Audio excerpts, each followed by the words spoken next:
2, motherfucking 3. What's up, everyone?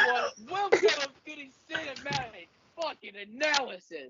And today we're reviewing The Cat in the Hat from 2003. And yes, this was my birthday request. And yeah, I'm probably gonna get so much hate for this. Because your fucking these two. nose. But anyways, welcome to the cinematic analysis, where we are reviewing the Cat in the Hat movie, which this movie is actually my childhood. Like, I watched this movie so many fucking times in my elementary school. Like, a lot of times, man. And that shit, like, my childhood. So, but I understand, yeah, it is overrated, and yeah, it's, like, overplayed for me, in my opinion. But without further ado, let's review the movie. Let's do it. And right now, I'm here with two of my best friends. Introducing first, Lucas. Yes, apparently, as I said before in the box intro that we did, 3 and up, Jason needs spot to keep his ass alive to fuck 5 people alive. Anyways, no place, nowhere to hide, Jason. Anyways, Yeah. we're on to, unfortunately, Cat in the Hat. I just recently watched this. I couldn't get the full movie because, tired shit that a bitch right now, but watched some clips of it, and I'm fucking traumatized because Cat in the Hat looks like a fucking furry and it's scary as hell. But we'll talk about it as Jason. Come in. Yes, hello, welcome to Cinematic Analysis, where AJ is going to be the only nice person this episode. I'm gonna rip a new asshole in this movie. Ew, Lucas, you want to what? You want to rip what? You want to rip? I'm gonna stretch that ass. We never been stretched before. All right, bet. No, not yours. You're a minor, bro. Remember, I'm 18, bro. Oh shit, my bad. Stretch a minor, bro. I can't do that. Nah, I'm kidding. Damn. You're gonna make me go to jail, bro. Nah, I'm good. All right, Jason, take away the plot. Plot, okay. And the movie. All right. Cat in the Hat. This fucking movie. Okay. Conrad and Sally Walden live in the town of Anvil with their single mother, Joanne, who works for a neat freak, Hank Humberflob, as a real estate agent and is dating next door neighbor Lawrence Larry Quinn. Scheduled to host an office party that evening at her house. Joan is warned by Humberflob that she'll be fired if her house is messy. And no, I'm not reading any more plots. Well, I don't have the parts of the movie, dude. Told you that. I don't have it either. Ah, shit. AJ, go off from what you know.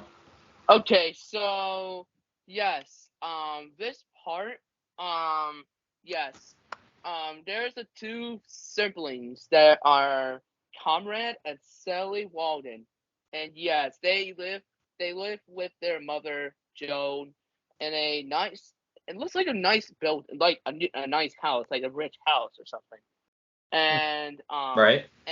and her mother and the mother works like as like a neat freak, which is like pretty much an it's like an obsessive compulsive disorder, or shortened out OCD. It's a mental and behavioral disorder in which an individual has intrusive thoughts and or feels the need to perform certain routines repeatedly to the extent where it induces distress or impairs general functions. So pretty much it's like your mental or behavior disorder or something like that. And apparently this guy is named Hank Humberflug, who is a real estate agent for the house. And then apparently Joan is dating the next door neighbor, which honestly I'm not surprised. Me either. And yes, and Larry was supposed and scheduled to host an office party that evening, like in our house. at the house that Joan is living in. But Joan is warned by the real estate agent that she might be fired from her job if the house is messy. Um. Anyways, my thoughts about this part, yeah, Part one. it's part one. Yes. This is an okay Actually, introduction. This one's an okay introduction to the movie. Like, I don't know what they're building up to, but like, yeah, what this have to do with anything with Cat in the Hat? I mean, it's this is oh, gonna your be like name. this is actually gonna be. I feel like this is ripping off a little bit of the Real Housewives of certain states. I don't even know, but it's like basically it's like about rich people who are living in a nice house and make sure they're nice and clean and shiny and all that shit. Clean Anyways, and that shiny. but Cool. part one, okay, start Part to the movie. uno. Yeah, all right. Next part. Not yet, AJ. Oh, Don't go oh on the my next bad. part yet. We have to go. Okay. Okay, go ahead, Jack. Okay. So far, you know what? It seems you're doing pretty good with the parts, so I'll let you have that for You sure? this one. Yeah. All right. Well, this part sucked. Damn. It's already just It, I it doesn't have anything to do with Cat in the Hat. I'd rather watch the cartoon versions than this one. Damn. yeah, we'll get into why in part two. My thoughts on it again. It's an introduction. To like based almost all the characters. We introduce Cat had thing one, thing two, later on in this one. Um. So yeah, I mean, honestly, I didn't really care much about it. I mean, I didn't care much about the introduction. It's the next part of the movie where it fucking dramatizes me. So take it away. AJ, you start now. You can go now. Okay, so the next part is meanwhile, Comrade who dislikes the house rules in the house that and he proceeds to trash the house, which caused the family dog, which is named Nevins, to run off in fright, and him to almost ruin the mother's dress for the party. Because of this, she grounds him for playing video games for a week. Larry subsequently returns Nevins back to the house, I think. When Joan is called back to the office, she hires a lethargic babysitter, Mrs. Kwan, to watch the kids. I think that's the second part, right? No, he can go down if you want to. I can still Okay, go.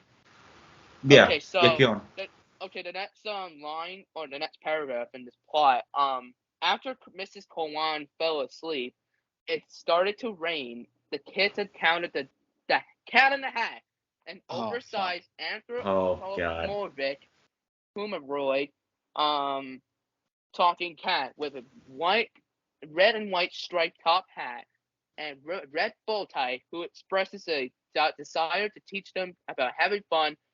Though the family's pet fish is extremely reluctant to have the cat around in Joan's absence.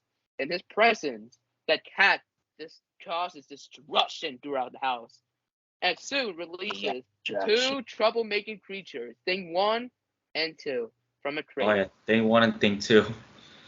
who end up trashing the house just like the son did. Um, and they only do the opposite of what they are instructed. After witnessing Conrad opening the crate, the cat warns him to keep it closed, as it is partial to his world. Conrad pits the crab-like log on the crate, which grabs onto Nevin's collar as the things throw Nevin out the window. Oh my god, that dog's getting a lot of bumps. Oh my god, that's bad. Uh-huh. Alright, while the things stay behind and continue to trash the house, the trios go outside to retrieve Nevins and the lock. So, yeah, this part, yeah, like this is where the Cat in the Hat starts to come in to the picture of the movie. and he's very oversized, and like he could be like 7 feet tall perhaps. And anthropomorphic, yeah. If anyone doesn't know that, is the attributions of human traits, emotion, or attention to non-human entitled. So pretty much He's a it's like something with traits on humans based on their emotions, like how they feel, and then like attentions to like something. I don't even to anything that is not human, pretty much. Um, it is considered to be an entity of human physiological. Okay.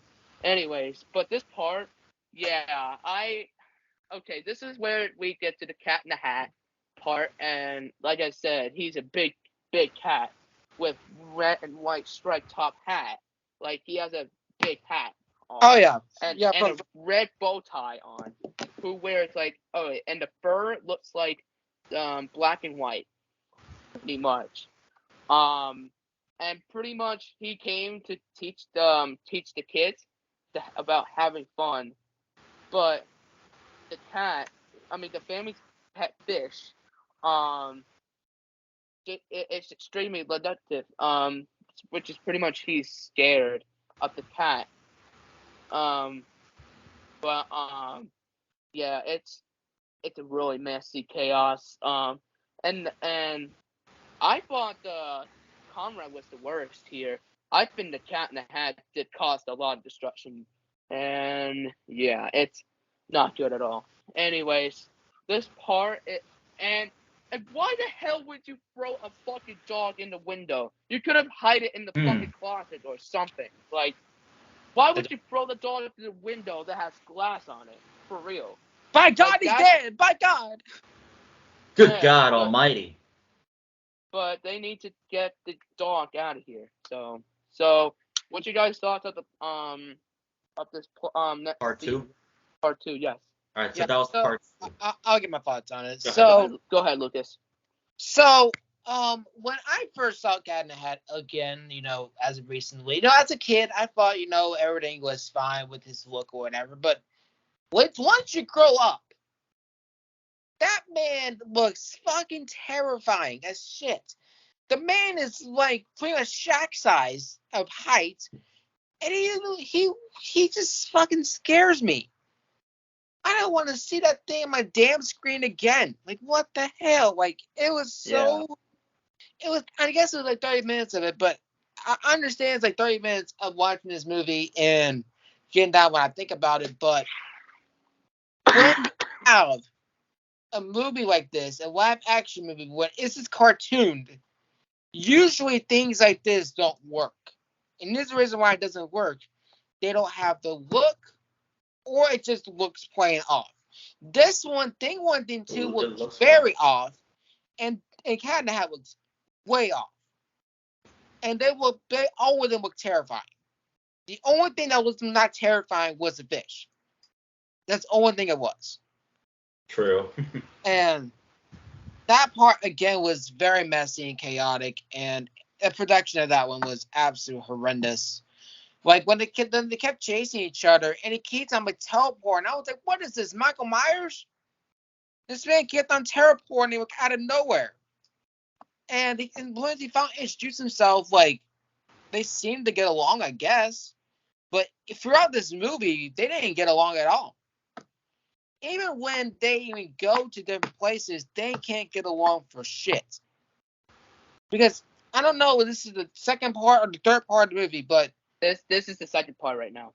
But we get to a part where also he gets hit like a piñata, and All right, that's coming in that later. part pissed me off because it was like I was like, what the hell is this? It's not even PG at the slightest. We'll see the reason why later on, but this is not even close to PG, bro. If this is PG, we would be traumatized of what he looks like. Bottom line. Yeah. Okay. Jason? So, why is it a kids movie if there's stuff that are not PG? Facts. That's all I'm gonna say for this part. Okay. Anyways, going to the third part of the movie. Meanwhile, Larry is revealed to be an unemployed, destitute slob posing as a successful businessman to marry Joan for her wealth and send Conrad away to middle school. I mean, to military school. My bad. And if you don't know, and for some people, um, for those people who just don't know what I just said about marrying Joe for her wealth, pretty much, he's a gold digger. Gold digger. Marrying for the I money, mean, Holmes. and I think, and I see a lot of people calling people gold diggers, especially to women, but not only women, but men too. Like, Yeah, right. yeah. And then Larry sees Nevins running across the street and believing that Conrad had let him out again, calls Joan to notify her. While spying on Nevins, the trio see Larry kidnapping him to use as leverage, prompting them to follow him into the city using the cat's superpowered car, the SLOW. Upon discovering Larry going into Joan's office, the cat tricks him into giving them Nevins and they escape. Larry attempts chase, but subsequently loses them at an underground party where the cat loses his hat and takes a normal one instead. Seeing Larry return home with Joan, Conrad uses the thing to stall the two as by posing as police officers in order to get home first. Despite being distracted by the things, Larry witnesses the trio drive past in his car and races them onto the thing's police motorcycle. Should I stop here or no? Keep on. Oh, keep going. All right. Yeah, go As on. the trio return to the house, but Larry intercepts them and orders them inside the house. The cat reveals himself to Larry, who, in fright and due to his cat allergies, accidentally tears through a wall and falls into a purple dewy ocean. Oh, this is where the part like people are getting gooed up and revealing that the house has been transformed into the mother of all messes within the cat's world. Mm-hmm. The trio ride a sleeping Mrs. Kawan through the surreal house to find the crate, which the kids seal on using the lock, which upon the house returns to its normal proportion but immediately collapses. In a heated argument, the kids discovered the cat, who had his hat all along, planned the whole day, except for the fact that he knew Conrad couldn't resist the opening crate, and angrily ordered him to leave. Conrad What's up? resigns him, huh? Rightfully so. Yeah. And Conrad resigns himself to facing the consequences upon Joan's return, with Sally sharing the blame. But the cat returns with a cleaning machine, revealing that his planned day was intended to make the kids learn from their flaws, and fixes the house. Did I stop here, guys? Or no? Just stop. Yeah, stop there. Stop there. Yeah, stop Okay. there. So that was part 3. This is where Part Larry tres. revealed Larry, he is not a successful, he's not a businessman. He's pretty much an unemployed, a slob, pretty much, and pretty much lays on his couch with nothing to do. And tried to marry Joan for her money and sent Conrad away to school, in military school. And then Larry's trying to find Nevins again. And then and then Mrs. The and then the house turned into the mother of all messes, pretty much. It's pretty much it's a disgusting house now. It went from a normal house to pretty much everything that is gooey. That's just disgusting, you know. And you could possibly get butt if you ever do that in real life because of that. It's disgusting, you know. But and then like that one part where Larry was like allergic to cats, which I don't know. I knew that from the start. Like I thought I didn't know he was allergic to cats, but until that part came in. But yeah, but overall this part, and then like, and then the cat um pretty much the cat was planning something for the whole day, but he didn't know the fact that he knew that Comrade couldn't resist opening the crate, and then he got angry and told him to leave. And then Comrade just decided to do the consequences. Shush. Jackson, not now, not now. How about now? Sorry, my bad. What was I? I'll go ahead. Take over. No, all right. Anyways, that was part 3. Overall, I think this is where the cats is pretty much messing around the house and pretty much trying to clean the house for them and trying to make the kids and trying to teach the kids a lesson. Mm-hmm. So that was part 3. Yeah, that was part 3. All right. All right, you go ahead, Lucas. Go ahead, Lucas. Yeah, so this is also I think with the part where we get into where the piano part as well. That part was kind of cringy. Also we get to a part where in the movie where we get to a scene where Cat goes down to the cat house club, whatever the case was at. They were at some kind of like party or some shit. I'm about to say for a kids movie there was some revealing clothes. I'll say that pretty much. Oh my god. Yeah. There's some revealing things. I'm surprised Cat didn't get too much into it, and I'm surprised his tail didn't go crazy and other things didn't go crazy. But anyways, but yeah, but that one again was not the best part. The 3-wheel driving thing.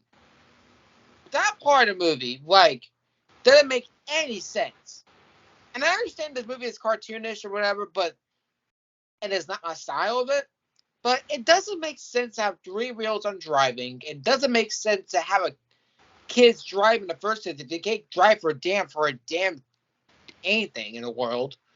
But it's just a messy part of the movie where, as I said before, we can make a live action movie out of anything in anything, but some movies don't need to be, animated, not animated, but live action. Like this movie doesn't need to be, and it felt very unnecessary with this part coming in as well. And yes, everything was going to be fixed or whatever, but he messed everything up just like in the book did. If y'all seen the book, like he messed up everything as well. And yeah, he did.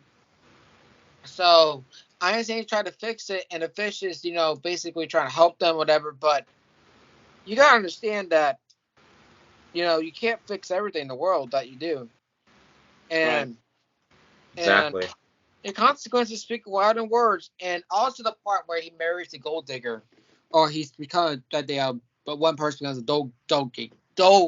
gold digger. Mike, I can't speak. But Larry, who is the gold digger, not Larry Joe. and all right, Larry the Lobster, not Larry the Lobster. Larry Lobster's cool actually. Never mind. Sorry, Larry Lobster. But with that being said, as I said before, and I'll say it again, I do not like gold diggers, and I do not like them because again, you only marry for the wealth and the money. Like that's not even a close relationship at all. That's just basically sugar daddy and sugar mama bullshit. That's the only thing it is. Ugh, so, gross. Yeah, I know, right? So that's why, like, a big perspective of this movie was really taken the wrong way. And again, I love the books as a kid. I love the animated series, as a kid as well. But this kind of detours it a little bit. And this is where I don't even think Dr. Seuss would be proud of this as well. I'll be real with y'all. But yeah, that's all I gotta say about that. Jason. Go ahead, Jason. This scene sucked because it's the live action movie. Oh, okay. Do you have any thoughts about this part though? Well, if you're gonna be a kids movie, then really live up to being a kids movie. Right. Mm-hmm. If you want your audience to be kids, Yeah. don't have any inappropriate shit in there. All right. Anyways, going Last to the part. final part. And we're going to the next part of the movie. Which is the last one, right? Yeah, for right now on the plot. This is Okay. where. Yeah, this is the final part. Anyways, Okay. Conrad and Sally reconcile with the cat. Okay. Meanwhile, Conrad and Sally reconcile with the cat and thank him for everything before he departs. Just as Joan arrives. Larry, covered in purple goo, reappears and attempts to tell Joan about the kids' shenanigans and the existence of both the cats and the cat's world. But all of a sudden, Joan dumped him. Good for her. Good for fucking her, man. And saying that, while Conrad is indeed a troublemaker, but he's still a good kid, whom she believes in. Later, after her successful party, she spent time with the kids at home, while the cat, who is revealed to be the narrator himself, which is Mike Myers, and the things walk off into the sunset. And that was the end of the movie. Of course. For my thoughts about this part, this was like pretty much the final part of the movie, and getting to the end of the movie, and we need like a good ending to this movie. And they decided to do Conrad and Sally to pretty much reconcile with the cat and pretty much thanking him for everything he did for them. And then Joan arrives back home, and then Larry, who is covered in purple goo, pretty much was trying to tell Joan about everything what happened throughout the movie, and pretty much got what he deserved, and pretty much dumped him because Larry was using her for money, which is never a good thing. And I actually have one piece of advice for everyone here: if you're gonna be a gold digger, don't do it. Don't do it. Because, okay, first of all, I'm gonna just rant here about the gold digger situation. Okay, say if I'm a boy and there's a girl right there who is looking beautiful and all that, and you find her attractive, and then you go up to her, and then trying to get her number and shit, and then she's gonna reject you. But I'm gonna go, and then he's probably gonna ride something rich or something, like in a Tesla or something, and then the girl all of a sudden just goes ahead and say, "Oh, can I have that number now?" I'm like, bruh, like this is what I'm talking about. Don't do not date gold diggers, because pretty much they're gonna be using you for nothing. They're pretty much gonna use you for everything but love, Mm-hmm. because they just want to be like rich and wealthy and shit. And I can say the same thing to the men's too, because sometimes men are like this too. And all those Right. people are fucking piece of shit. Piece of shit. Anyways, um, I'm getting back to the movie here. Sorry about that little rant, but um, so I was It's all where right. when Joan dumped Larry pretty much, finally, and then she said that Conrad is indeed a troublemaker. Pretty much, she reveals who Conrad is. a troublemaker, and then, but she accepts him for who he is. He is still, and she says she's a good kid, and she believes in him. And then at the end, like movie, at the end of the scene, Joan spends time with the kids at home. I don't know what they're doing.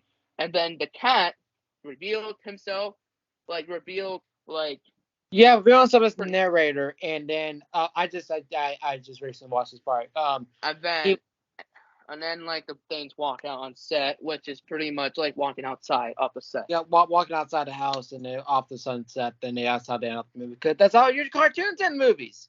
Yeah. Basic bitches. I got one complaint about this scene. I didn't like the fact that the cat revealed himself like as the narrator, because that's just gonna ruin the kid's dream. Like, why would you reveal like your character that was supposed to be in the movie? First of all, and I mean, if you have the confidence to do that, then do that. But I don't know, man. It's just gonna ruin the movie in general, and it's gonna ruin the kid's dream. And Exactly. yeah, but this scene was okay. It was not the best. And yeah, whoever wants to go in, let's go. Eeny, money, money, money. All right, Lucas, go ahead. Yeah, go ahead. Rip and Duke time to stretch this movie's ass like never been stretched before. All right. All right, so to eat this ass like car rings. Right, anyways, moving on to this part of the movie. I just recently watched this part of the movie. I mean, again, it's nice of them for to dress up and to reconcile everything like that. But that's usual what happens at the end of the movie, anyways. And personally, for me, it's a bad way from the book to the movie to really remake that. And it was a bad way to have a reputation, because in the first part of the movie, like where we meet Cat in the Hat, or second part of the movie, my bad. When we meet him, like, I'll impress the actor, but he looks absolutely terrifying. Like, if you look back in this movie as an adult, he is absolutely terrifying. Because, and I said before, this is an unnecessary remake of a movie, and it doesn't deserve to be a live action movie. The cartoon ones and the animated ones, that's fine. But this one really like drags it all down, and was kind of slapping the face to the other things they watch as kids. Washington, reading Dr. Seuss and all those type of things as well. It felt like this movie was a slap in the face as a child, because my dad was, reading the Cat in the Hat books and all these things to me, telling me how great he was or whatever. And seeing this movie, a couple like minutes ago now, it really does suck to see. So, and the movie was fine, I guess, but as I said before, a lot of adult jokes in this movie, which actually was pretty funny. Ironically, a kids movie has adult jokes in the movie. They have lactose intolerant, which is funny, and Dr. Seuss pretends he has titties for some reason in the second part of the movie too. What the fuck? Yeah. Forgot about that part, but yeah, this part is great because the movie ended, and I'd rather not see this again. Yeah. Here's my thoughts. I really, really enjoyed this part because it was the last part of the movie, and it ends after. Okay. So this is the best scene in the movie. And you know what? Another one of my favorite parts of the movie is the credits. Yes. Yeah. That's the greatest scene in the movie. So you know what? Jason. I really enjoyed that part. I'm gonna give that a 10 out of 10. What? I'm giving the credits a 10 out of 10. Oh, what about? All right, so now let's get to the ratings of the movie. First of all, I'm gonna start off. Wait. You're missing one part that we do here. The thumbs up or thumbs down. If we recommend it. Okay, so everyone, thumbs up or thumbs down for the movie? Do you all recommend it or do you not? So ready? 1, 2, 3. Oh, AJ does not recommend it. Yeah. Okay. I thought you were giving it a thumbs up. okay, the reason I said thumbs down, because as much this movie is my childhood, I just see it overplayed everywhere I go. Like, That's when true. I'm in my elementary school, like, every fucking day, I watch this movie. And it just gets overplayed and overrated. And I honestly, I just don't know. And this movie didn't make any sense. Like, I don't know why they even thought about this, like, doing a live action movie. Like, the cartoon show is better, to be honest, than Yeah, this piece of true. crap. But I mean, if I would have made this movie different, I would have included like some like parts. I would get rid of the parts that were adult stuff. I would just include all the kid stuff, like from the past movies, like the past like cartoon shows. Like, I would include that part in live action, like, and also make that cat dress differently, because clearly that's no good. That was not Oh good, yeah. and that was fucking lazy work. They only had a costume of the cat in the hat, and pretty much he face painted his mask, I think. Like, Yeah, because you can kind of see through the mouth, like it was like like face. I would have preferred, like, I don't know, I would have preferred something different, and I would have preferred, like, at least, um, I would have preferred, like, I don't know, like a different type of like face for Cat in the Hat. Like, I understand this is a live action movie, but I don't really see Cat in the Hat in this version of the movie. But I didn't see him either, bro. and Murray, and yeah, you know what I already said, overrated, overplayed, in my opinion. As much as this movie is my childhood, but I did not like this movie at all, because it made no sense at all.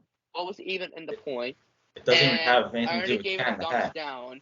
I already gave it a thumbs down, but I'm gonna give my rating. I'm gonna give it I'm giving this a 2, because I just didn't enjoy this movie at all.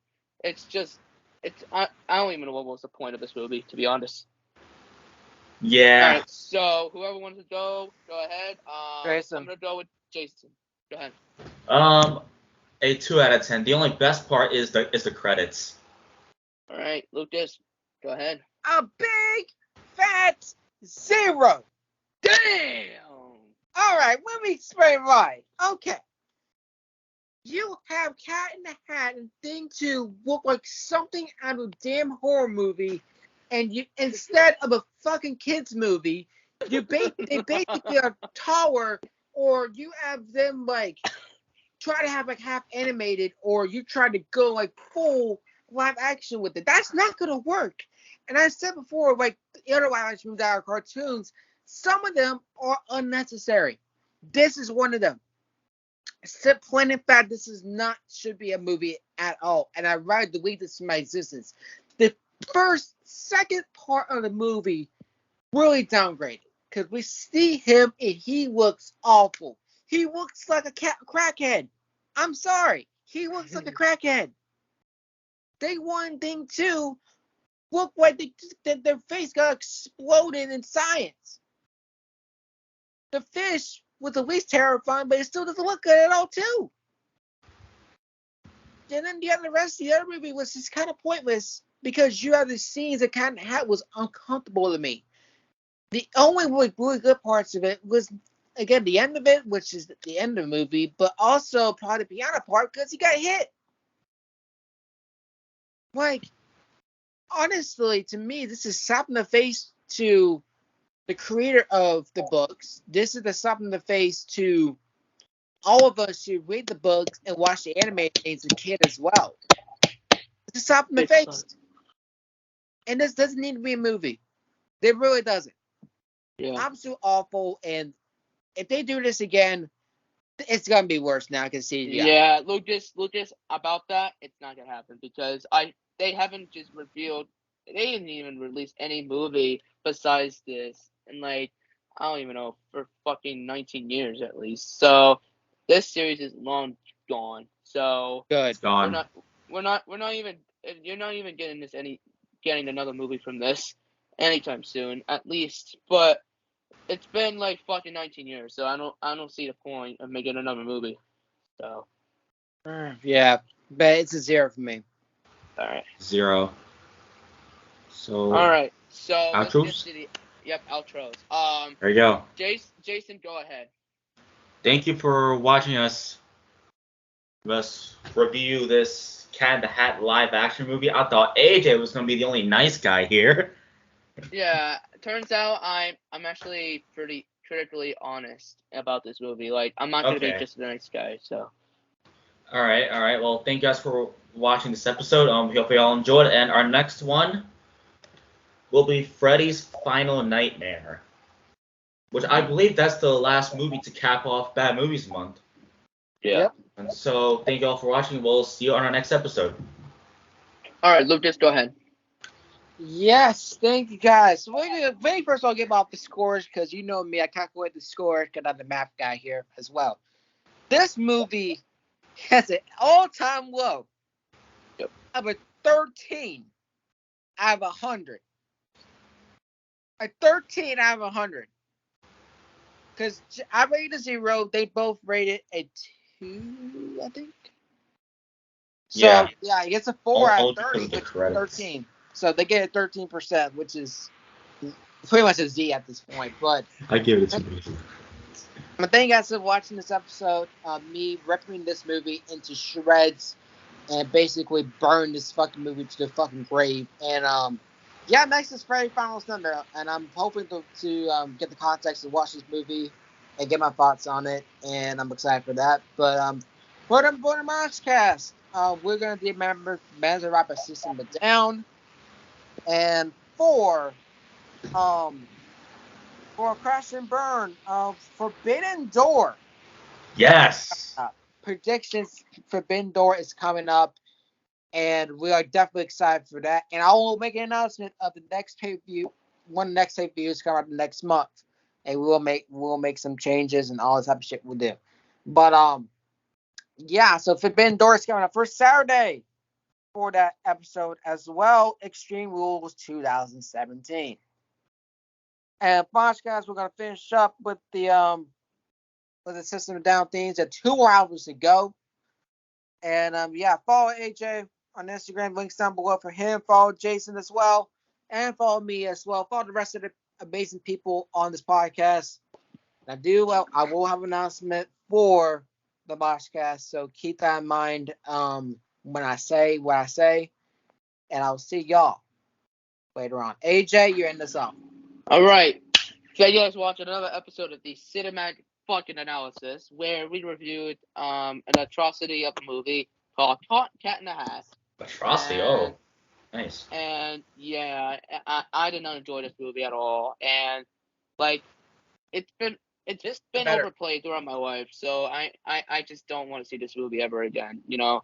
But anyways, go ahead, all follow all the members on Instagram, Twitter, and etc. on the socials, etc. And then go ahead, subscribe to all 3 podcasts on YouTube, and also go follow all 3 podcasts on social medias, Twitter, etc. Anyways, and also go follow our TikTok page at crash_monster_analysis. And that's Jason, that's Lucas, and that's me.